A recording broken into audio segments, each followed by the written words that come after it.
Rotaract एक बैनुल-अक़वामी तंजीम है जो दुनिया भर में लोगों की फलाह के लिए काम करती है और दुनिया भर में रोट्रैक्ट इंटरनेशनल की 4 जोन हैं, जिसमें से एक जोन कलंदर जोन के नाम से है, जिसकी जोनल कॉन्फ्रेंस शाम कलंदर के नाम से सज्जाद रेस्टोरेंट खैरपुर में मुनक्किद हुई।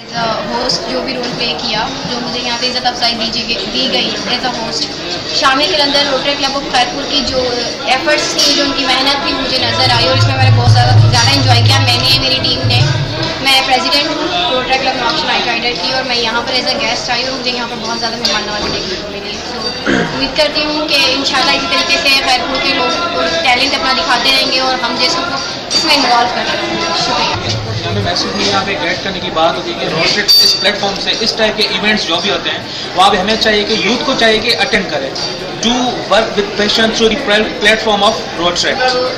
कॉन्फ्रेंस का एक रोज़ा कॉन्फ्रेंस मुनक्किद हुई मकामी होटल में। जी, इनका ये कहना था कि ऐसे प्रोग्राम होने चाहिए खैरपुर में और इससे टैलेंट ज़ाहिर होता है। और कलंदर शाम कलंदर के नाम से जो उन्होंने ये थीम रखा है बहुत अच्छा थीम है। इनका ये कहना था कि कलंदर के फ़लसफ़े को और सूफी अज़म को सदाम नारेजों के साथ इमरान अली राजपाल सक्कर।